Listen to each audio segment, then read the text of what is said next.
السلام علیکم ورحمۃ اللہ وبرکاتہ۔ الحمدللہ والصلاة والسلام علی رسول اللہ۔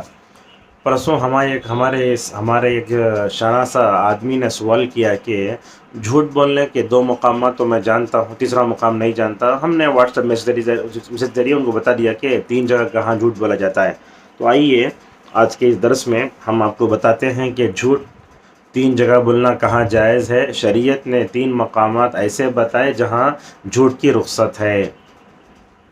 حضرت ام کلثوم بنت عقبہ رضی اللہ عنہ فرماتی ہیں، رخص النبی صلی اللہ علیہ وسلم من الکذب فی 3۔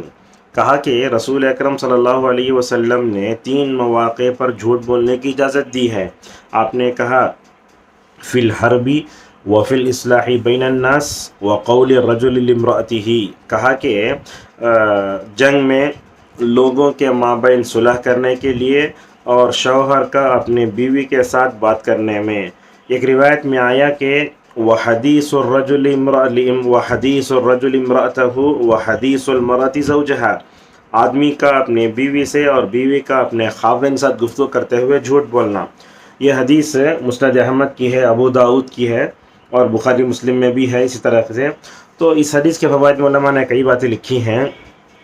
بعض علماء نے یہ بتایا ہے کہ ان 3 صفات، ان 3 مقامات پر جھوٹ بولنے کی اجازت دی گئی ہے، حالانکہ جھوٹ ام الخبائث ہے۔ تو اس طریقے سے رسول اکرم صلی اللہ علیہ وسلم نے ان 3 مقامات پر جھوٹ بولنے کو حلال کیوں کہا؟ تو جنگ جہاد ہوتا ہے، دشمن کو دھوکہ دینے کے لیے جھوٹ بول لیا جائے تو کوئی حرج نہیں ہے۔ صلح کرنے کے لیے آپس میں صلح کروانا، ناراضگی کی زیادہ سے زیادہ مدت 3 دن تک بتائی گئی ہے۔ اس کے بعد ناراض رہنا، بات چھوڑنا جو ہے صحیح نہیں ہے۔ مگر کوئی اگر 2 مسلمان بھائیوں کو یا 2 مومن بہنوں کو آپس میں جوڑنا چاہتا ہے ایمانی اخوت کے اعتبار سے یا کسی رشتہ دار کے اعتبار سے، تو اس وقت جھوٹ بولا جا سکتا ہے۔ اور میاں بیوی، نیک بیوی دنیا کا بہترین سامان ہے۔ اگر وہ کسی وجہ سے روٹ جائے تو اسے منانے کے لیے بیوی کی جھوٹی تعریف کر دی جائے یا اس سے اس کی کوئی غلط بیانی دور کر دی جائے تو جائز ہے، کیونکہ اسلام خاندانی نظام کے استحکام کو بڑی اہمیت دیتا ہے، تو ہر صورت اسے مضبوط سے مضبوط طرح دیکھنا چاہتا ہے۔